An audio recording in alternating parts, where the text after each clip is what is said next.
మన రక్షకుడు ప్రభు అయిన యేసుక్రీస్తు నామమున ప్రేమను తెలియజేస్తున్నాను. ఈ సాయంకాల సమయంలో చేరువచ్చిన మీకందరికీ ప్రభు అయిన యేసుక్రీస్తు నామమున హృదయపూర్వక వందనాలు తెలియజేసుకుంటున్నాం. మీరందరూ బాగున్నారు కదా? మీరంతా బాగున్నారని నమ్మి ప్రభువును స్తుతిస్తున్నాను. ఈ సాయంకాల సమయంలో మన ధ్యానము కొరకై పరమగీతముల గ్రంథం 1వ అధ్యాయం 7వ వచనము చదువుకుందాం. నా ప్రాణప్రియుడా, నీ మందను ఎచ్చట మేపెదను. దయగల దేవా, ప్రేమ కలిగిన మా తండ్రి, చదవబడిన లేఖనమును మీరు విరిచి వడ్డించండి, తృప్తిపరచండి, ఆదరించండి, సేద తీర్చండి, వింటున్న వారందరినీ దర్శించమని, వాక్యమును విరిచి వడ్డించమని యేసు నామమున వేడుకుంటున్నాము తండ్రి, ఆమేన్. ప్రియులారా, ఈ సాయంకాల సమయంలో మనం చదువుకుంటున్న ఈ లేఖన భాగమును మనం గమనించినప్పుడు సూలమితి మాట్లాడుతుంది. నా ప్రాణప్రియుడా, నీ మందను ఎచ్చట మేపెదను. గమనించండి, సొలొమోనును సూలమితి అడుగుతుంది, మందను నేను ఎచ్చట మేపవలెను? మందను. ప్రియులారా, సొలొమోను మందలు చాలా ఉన్నాయి. సొలొమోనుకు చాలా మందలు ఉన్నాయి. అందుకనే సూలమితి అంటుంది, నా ప్రాణప్రియుడా. సూలమితి ప్రియుడా అని ప్రస్తావన చేస్తున్నట్లుగా మనము గమనించగలం. ఈ పరమగీతాల గ్రంథాల్లో ప్రియుడా అనే మాట దాదాపుగా 34 పర్యాయాలు ప్రస్తావన చేశాడు పరిశుద్ధ ఆత్ముడు. అలాగైతే ప్రియులారా, సూలమితి మాట్లాడుతున్న మాట, నీ మందను ఎచ్చట మేపెదను. ఈ భాగంలో సూలమితి సొలొమోనును అడుగుతున్నట్లుగా లేక సొలొమోనును ప్రార్థిస్తున్నట్లుగా మనము గమనించగలం. ఈనాడు అనేక మంది కాపరులు ఉంటున్నారు. మందను ఎలాగో మేపాలో కాపరులు మన ప్రధాన కాపరి అయిన ప్రభు అయిన యేసుక్రీస్తు వారు, గొప్ప కాపరైన ప్రభు అయిన యేసుక్రీస్తు వారు, మంచి కాపరైన యేసుక్రీస్తు వారిని ప్రియులారా మందను మేపేవారు లేక సంఘాన్ని మేపేవారు ఎలాగో అడుగుతున్నారో ఈ రాత్రి ఆలోచన చేయవలసిన అవసరత ఎంతైనా ఉంది. సూలమితి, నేనెచ్చట మేపాలని మందను. మందెవరిది? యేసు ప్రభు వారిది. కాబట్టి మనము కాపరులుగా దేవుడు నియమించాడు. కాపరులుగా నియమించబడిన మనం మందను ఎలాగో మేపాలి ఆలోచన చేద్దాం. సొలొమోనుకు ఎన్ని మందలు ఉన్నాయి చూడండి. ప్రసంగి గ్రంథంలో ఒక మాట చదువుకుందాం. 2వ అధ్యాయం ప్రసంగి గ్రంథం 7వ వచనం చదువుకుందాం. పనివారిని పనికెత్తలను సంపాదించుకుంటుని, నా ఇంట పుట్టిన దాసులు యెరూషలేములో నాకు మందలు అని జ్ఞాపకము చేస్తున్నాడు. ప్రియులారా, మందలు ఉన్నట్లుగా జ్ఞాపకం చేస్తున్నాడు 7వ వచనములో. అంత మాత్రం బహు విస్తారమైన మందలు, ఎక్కువ మందలు ఉన్నట్లుగా చూస్తున్నాం. మందలు ఎక్కువ ఉన్నప్పుడు పనివారు కూడా ఎక్కువ ఉంటారు. అలాగైతే ప్రియులారా, మందలు కలిగిన సొలొమోను మందను సూలమితి మేపుతున్నట్లుగా ఈ భాగంలో మనము గమనించగలం. ఆమె మందను ఎచ్చట మేపాలని ఆయన అడుగుతున్నట్లుగా మనము గమనించగలం. అలాగైతే సొలొమోను కన్నా శ్రేష్ఠుడు మన ప్రభు అయిన యేసుక్రీస్తు వారు. ఆయన అనేక మందలు కలిగినవాడు. ప్రపంచంలో ఆయన తన స్వరక్తమిచ్చి సంపాదించిన మందలు ప్రియులారా అనేకమైన మందలు ఉన్నాయి. ఆ మందలు ప్రియులారా యేసుక్రీస్తు వారు. యోహాను సువార్తలో ఏమంటాడు యేసుక్రీస్తు వారు? ఒక మాట మనం చదువుకుందాం ఈ సందర్భంగా. యోహాను సువార్త 10వ అధ్యాయంలో యేసు ప్రభు వారు చెప్పిన మాటలు మనం జ్ఞాపకం చేసుకుందాం. యోహాను సువార్త 10వ అధ్యాయం 16వ వచనం చదువుకుందాం. ఈ దొడ్డివిని కానివి వేరొక గొర్రెలు నాకు కలవు, వాటిని కూడా తోడుకొని రావాలనని అవి నా స్వరము వినును. అప్పుడు మంద ఒక్కటి, గొర్రెల కాపరి ఒక్కడు అని జ్ఞాపకము చేస్తున్నాం. ఈ మందవి కాకుండా వేరొక మంద ఉంది ఆయనకు. తన స్వరక్తం ఇచ్చి సంపాదించిన సంఘం ఒక మందైతే, తాను ప్రారంభ దినాల్లో నుండి ఇశ్రాయేలు ప్రజలు ఒక మంద. ఈ రెండిటిని కలిపే దినం ఒకరోజు వస్తుంది. ఆయన గొర్రెలు ఆయన ఎరిగి ఉంటాయని జ్ఞాపకం చేస్తున్నాడు. కాపరిని గొర్రెలు ఎరుగుతాయి. అందుకోసం ఆ భాగంలో జ్ఞాపకము చేస్తున్నాడు. ప్రియులారా, ఆయన గొర్రెల కొరకు ఆయన ఏం చేశాడు చూడండి. అపోస్తుల కార్యగ్రంథం 20వ అధ్యాయంలో ఒక మాట జ్ఞాపకము చేస్తాడు. మనము చదువుకుందాము చూడండి. అపోస్తుల కార్యగ్రంథం 20వ అధ్యాయం 28వ వచనంలో ఇలాగూ జ్ఞాపకము చేస్తున్నాడు చూడండి. దేవుడు తన స్వరక్తం ఇచ్చి సంపాదించిన తన సంఘము కాయుటకు పరిశుద్ధాత్మ మిమ్మల్ని దేనిందు అధ్యక్షులుగా ఉంచెనో ఆ యావత్తు మందను గూర్చియు మీ మట్టుకు మిమ్మల్ని గూర్చి జాగ్రత్తగా ఉండుడి. గమనించండి, మంద ఎవరిది? యేసుక్రీస్తు వారిది. సొలొమితి కాసే మంద సొలొమోనుదైతే మనము కాసే మంద మన ప్రభు అయిన యేసుక్రీస్తు వారిది. ఆ సంఘము కొరకై, ఆ మంద కొరకై కల్వరి శిలువలో ప్రాణం పెట్టి రక్తం కార్చాడు. ఎవరైతే ఆయన రక్తధారలో కడగబడతారో వారు మందలో చేర్చబడిన వారు. ఆ మంద కొరకు ఆయన ఏం చేశాడంట? తన స్వరక్తం ఇచ్చి సంపాదించిన సంఘం. ఇది నాలో చాలామంది అంటున్నారు, సంఘము నాదే అంటున్నాడు. చాలామంది సంఘము ప్రభువుది. సంఘములో మనము దాసులం, సేవకులం, సువార్తికులం, పరిచారకులం, గాయకులం, వాయిద్యాలు వాయించేవారం. సంఘం ఎవరిది? ఆయనదే. ఆయన తన స్వరక్తం ఇచ్చి సంపాదించిన సంఘం. ఈనాడు చాలామంది అంటారు సంఘము నాదే అంటారు. చాలా తప్పది. వాక్యం ఏం చెప్తుంది? సొలొమితి కూడా మంద ఉంది. ఎవరిది? సొలొమోను మంద. మనము కాచే మంద, మేపే మంద ఎవరిది? ఆయన కల్వరి శిలువలో రక్తధారలు ఒలికించి ఆయన ప్రాణం పెట్టి చనిపోయి తిరగాలేచి పరలోకానికి వెళ్ళి పరిశుద్ధాత్మను పంపించడం ద్వారా సువార్త ప్రకటిస్తుండగా, పరిశుద్ధాత్మను పాపాన్ని గురించి నీతిని గురించి ఒప్పింప చేస్తుండగా ఒప్పుకొని పాపాలు విడిచిపెట్టబడిన వారు, మందలో చేర్చబడిన వారు. మందలో చేర్చవలసిన బాధ్యత నీ మీద, నా మీద ఉంది.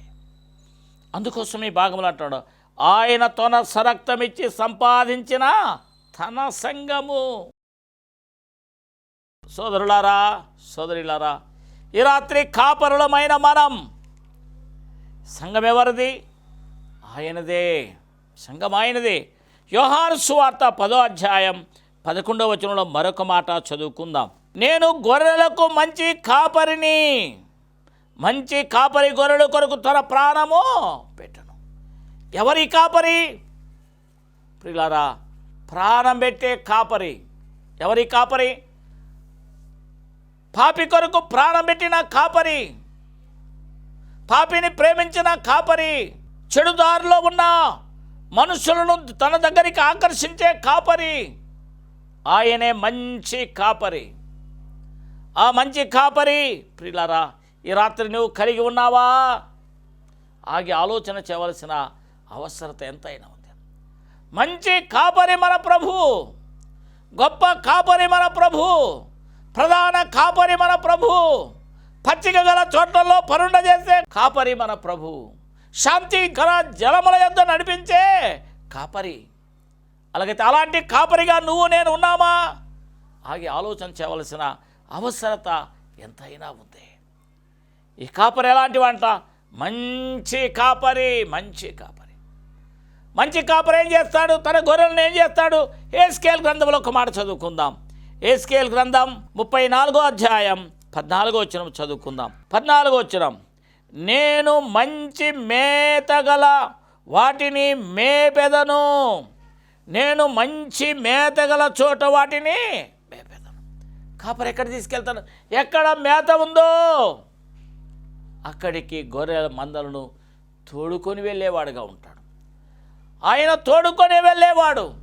ఎక్కడికి? మేత ఎక్కడ ఉందో, పచ్చిక ఎక్కడ ఉందో అక్కడికి తోడుకొని వెళ్ళేవాడుగా ఉన్నాడని అంటున్నాడు.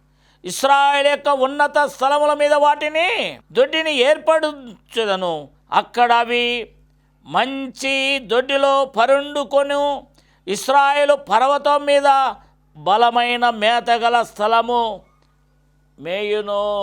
ఇశ్రాయేలు ప్రజల విషయంలో ఒక విశేషమైన ప్రేమ కనికరం కలవాడు దేవుడు. ఆయన ఎలాంటివంట? ఉన్నతమైన స్థలములలో. ఏ స్థలం అండి? ఉన్నతమైన స్థలములో వాటి కొరకు ఉన్నతమైన స్థలములోగా దొడ్డి అంటే మందలు తోలే దొడ్డి అంటారు. పూర్వకాలములో గొర్రెలకు దొడ్డే ఉండేది, మేకలకు ఒక దొడ్డే, ప్రియులారా చుట్టూ కంచె ఉండేది. అలాగైతే ఇశ్రాయేలు ప్రజలకంట ఉన్నత స్థలం మీద ఒక దొడ్డె నేను ఏర్పరిచెదను. అంత మాత్రమే కాదు, అక్కడ అవి మంచి దొడ్డిలో పండుకొనును. గమనించండి, మన ప్రభు అయిన యేసు క్రీస్తు వారు మనను మంచి దొడ్డి అంటే జీవముల దేవుని సంఘమే.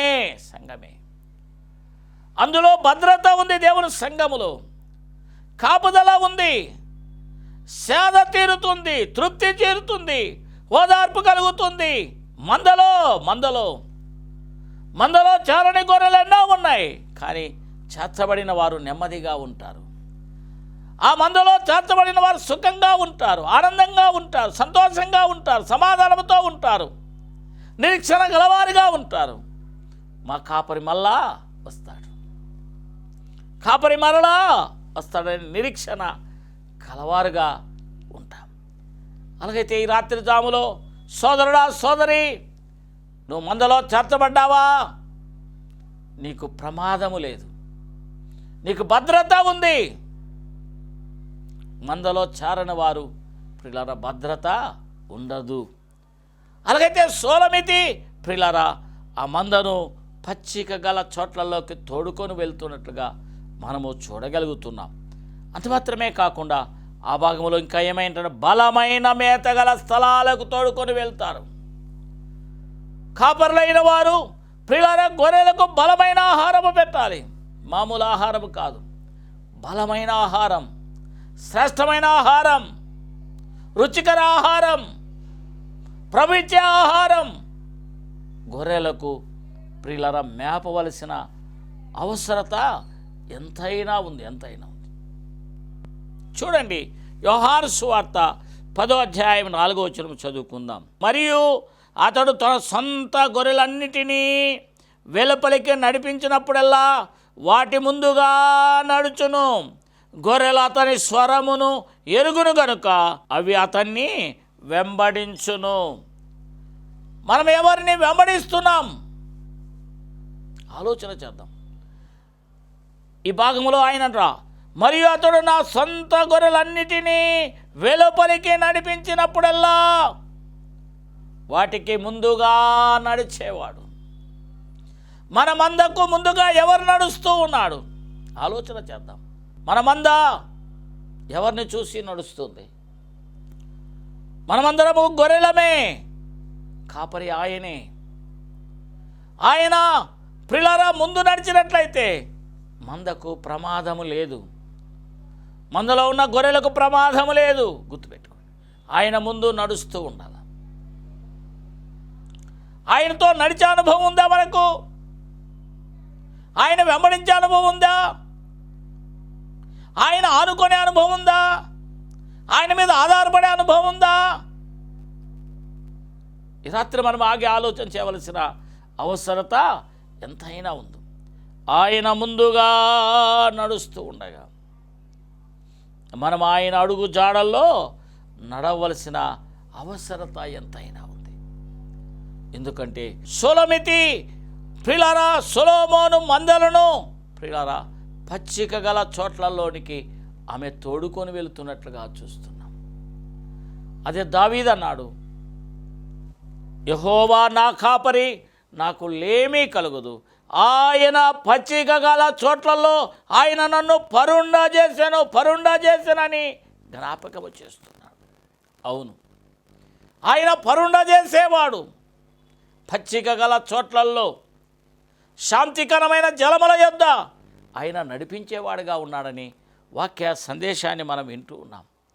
అంత మాత్రమే కాకుండా చూడండి, ఎహెజ్కేలు గ్రంథంలో మరొక లేఖనాన్ని మనం చదువుకుందాం. 34వ అధ్యాయం 23వ వచనం చదువుకుందాం. వాటిని మేపుటకై నేను నా సేవకుడైన దావీదును వాటి మీద కాపరిగా నియమించేదను.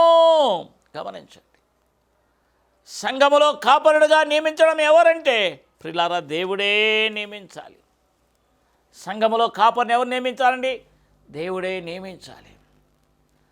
దేవుడు నియమించాలంటే ప్రియులారా ఇశ్రాయేలు ప్రజలను మందవలే నడిపించడానికి మోషేను దాదాపుగా 40 సంవత్సరాలు మోషే ప్రియులారా మందలను 7 అంత మాత్రమే కాకుండా 40 సంవత్సరాలు ఇశ్రాయేలు ప్రజలను ఆయన నడిపించినట్లుగా మనం చూస్తున్నాం. తను ప్రియులారా పట్టాదారుడైనప్పుడు ఉన్నత చదువుకున్న మోషే అది మర్చిపోవడానికి ప్రియులారా ఆయన మామ దగ్గరికి పోయాడు. వాటన్నిటినీ మరిచిపోయిన తర్వాత గొర్రెల దగ్గర ఉన్నప్పుడు మర్చిపోయాడు. తర్వాత దేవుడు మళ్ళా నిర్గమకాండములో 3వ అధ్యాయంలో మోషే అని పిలిచినప్పుడు చిత్తము ప్రభువా అన్నాడు. మోషే ఏం చేస్తున్నాడు? మందను మేపుతూ ఉన్నట్లుగా మనం గమనించగలుగుతున్నాం. ఆ పొద మండుతూ ఉంది పొద ఎవరు కాదు, ఇశ్రాయేలు ప్రజలే.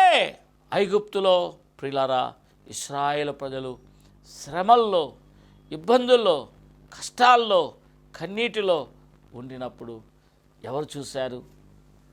ఆయన చూశాడు.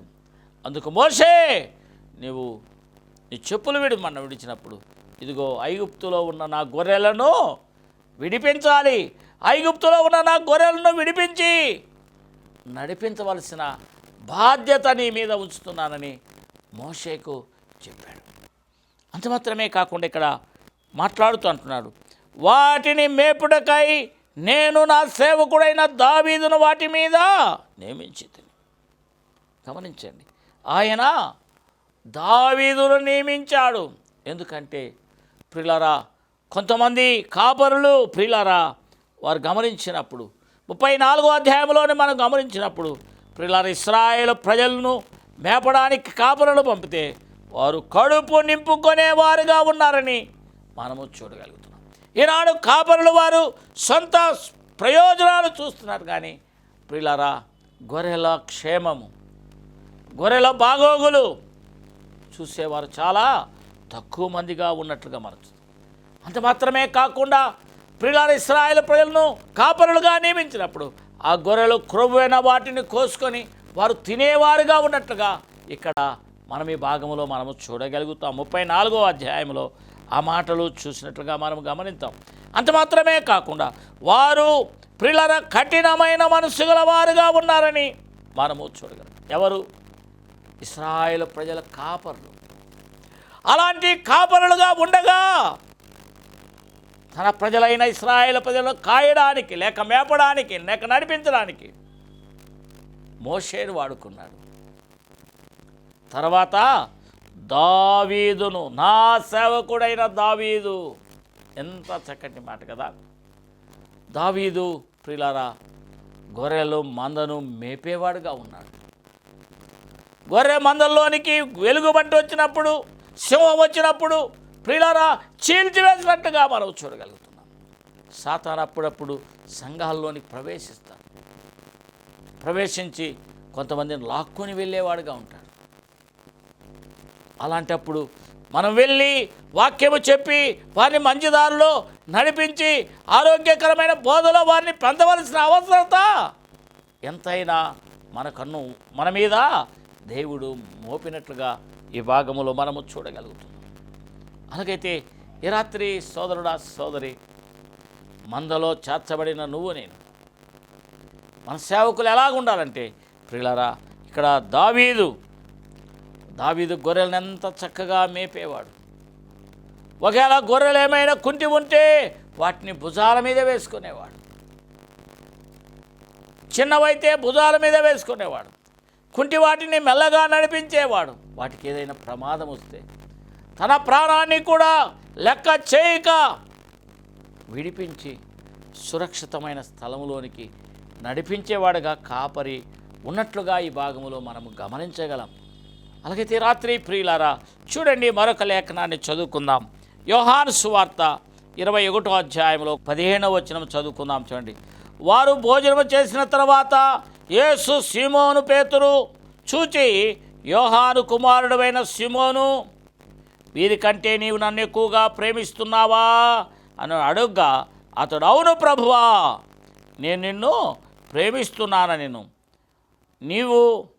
నీవే ఎరుగుదువని ఆయనతో చెప్పాను. అందుకు యేసు, నా గొర్రె పిల్లలను మేపుమని అతనితో చెప్పాను. చూడండి ప్రియులారా, దేవుని సేవకులను దేవుడే ఏర్పరచుకుంటాడు, దేవుడే పిలుస్తాడు. మోషేను పిలిచిన దేవుడు, సమయాలను పిలిచిన దేవుడు, ఈ రాత్రి నిన్ను నన్ను కూడా పిలిచే దేవుడు ఉన్నాడు. ఎందుకు పిలుస్తున్నాడు? నా గొర్రెలను మేపుము. మేపుతున్నామా? గొర్రెలను ఎలాగ మేపుతున్నాం? మనం ఎలాంటి స్థలాల్లో మేపుతున్నాం? కొన్నిసార్లు గొర్రెలు తప్పిపోతాయి. వాక్యం అనే కర్రతో ఆ గొర్రెను కొట్టాలి. అప్పుడే ప్రియులారా మంద భద్రంగా ఉంటుంది, మంద అభివృద్ధి చెందుతుంది, మంద విస్తరిస్తుంది, మందలు ఫలభరితంగా ఉంటాయి.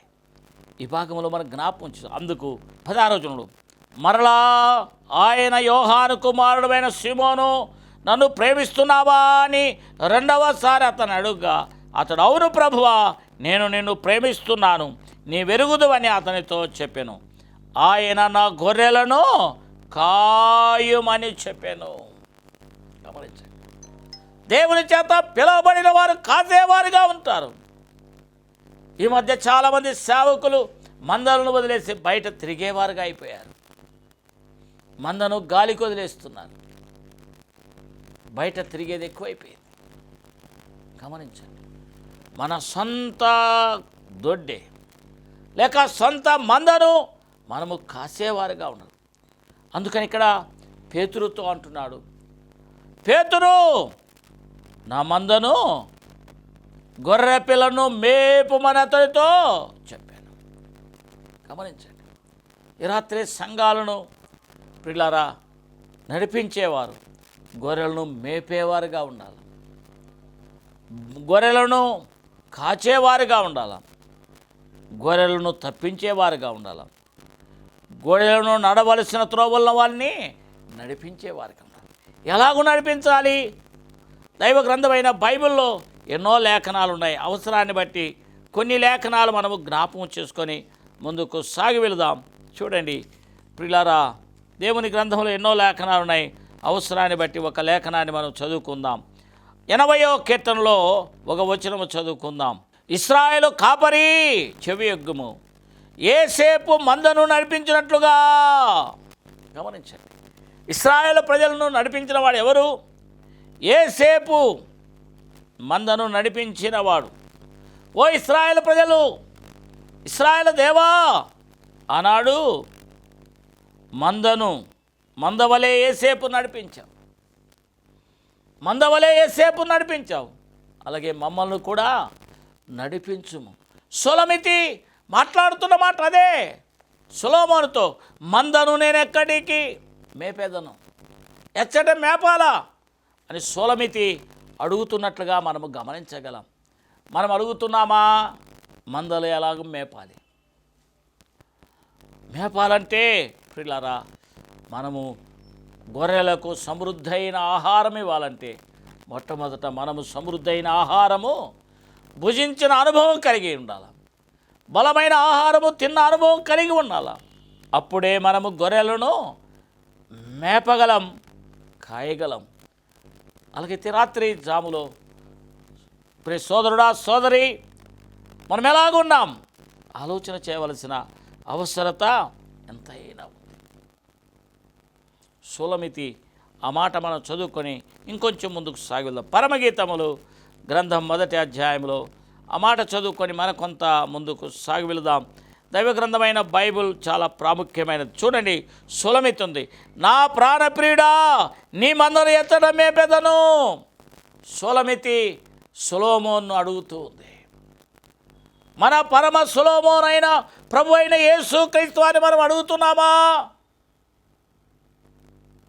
ఇశ్రాయేలు ప్రజలను నడిపించే కాపరి. ఈ రాత్రి నీ జీవితంలో, నా జీవితంలో ప్రభు మీద ఆధారపడి మందను మేపేవారుగా ఉండాలి. సులమితి సొలొమోనును అడుగుతుంది. మనము దేవుని సంఘాన్ని కాచే మనం, కాపరులుగా ఉన్న మనం, సేవకులుగా ఉన్న మనం, సువార్థికులుగా ఉన్న మనం ఎవరిని అడగాల? పరలోకపు తండ్రిని మనం అడిగినట్లయితే ఆయన నడిపించవలసిన స్థలానికి ఆయన నడిపిస్తాడు. ఆయన చేరవలసిన గమ్యానికి ఆయన చేర్చేవాడుగా ఉంటాడు. ఈ రాత్రి సోదరుడా, సోదరి, వాక్యం వింటున్నావా? అలాగైతే ప్రభు అయిన యేసుక్రీస్తు వారు ఈ మంద కొరకు 2026 సంవత్సరాల క్రితం ఆయన సశరీరుడుగా భూలోకానికి ప్రత్యక్షమయ్యాడు. సర్వలోక మానవాళి పాప పరిహారము కొరకై కల్వరి శిలువలో రక్తధారలు వలికించాడు. ఆ రక్తంలో ఎవరైతే వారి పాపాలు కడుక్కుంటారో వారు మందలో చేర్చబడిన వారుగా ఉంటారు. ఒకవేళ యేసుక్రీస్తు రక్తంలో కడగబడకపోతే నువ్వు మందలో ఉండవు. నీవు మందలో చేర్చబడకపోతే నువ్వు పాతాళానికి వెళ్తావు. ఎందుకంటే యేసు రక్తము ప్రతి పాపమును కడిగి పవిత్రులుగా చేస్తుంది. ఈ లోకంలో ఏది మానవుని పవిత్రులుగా చేయలేదు. ఎక్కినా, దిగినా, నడిచినా, ఏమి చేసినా కానీ ప్రియులారా, యేసు నామములో రక్షణ, యేసు నామములో పాపక్షమాపణ, యేసు నామములో నిత్య జీవము, యేసు నామములో పరలోక భాగ్యము దొరుకుతుంది. అందుకనే ఆ మంద కొరకు ఆయన ఏం చేశాడండి? తన స్వరక్తం ఇచ్చి తన సంఘమును తన స్వరక్తం ఇచ్చి సంపాదించాడు. ఆయన ఎలాంటిది? అమూల్యమైన రక్తము చేత కడుగుతాడు. ఈ లోకంలో ఎవరు నిన్ను కడగలేరు, ఎవరు నిన్ను క్షమించలేరు. యేసు క్రీస్తు ఒక్కడే క్షమించాడు. సులమితి వచ్చింది. ప్రభువా, సొలొమోను దగ్గరికి వచ్చింది క్షమించమంటే. సొలొమోను క్షమించాడు. నల్లనిదిగా ఉన్న సులమితి సౌందర్యవంతురాలుగా మార్చబడింది. ఈ రాత్రి నువ్వు నేను సౌందర్యవంతురాలుగా ఉండాలంటే, ఆయన కుమారుడుగా, కుమార్తెలుగా మనం ఉండాలంటే ప్రియులారా, యేసు ప్రభువును ఒప్పుకోను. యేసు ప్రభు అని నేను ఒప్పుకొని, దేవుడు ఆయన మన పాపుల కొరకు చనిపోయాడని, ఆయన తిరగాలేచాడని, మరలా వస్తాడని ప్రభువు నామను ఒప్పుకున్నట్టయితే మన పాపాలు క్షమిస్తాడు, సమస్త దుర్నీతి నుండి దూరపరుస్తాడు. ఆయన మందలో చేస్తాడు. ఆయన మందలో చేర్చబడిన గొర్రెలు పచ్చిక గల చోట్లలో ఆయన పరుండ చేస్తాడు. శాంతికరమైన జలముల యొద్దకు ఆయన నడిపిస్తాడు.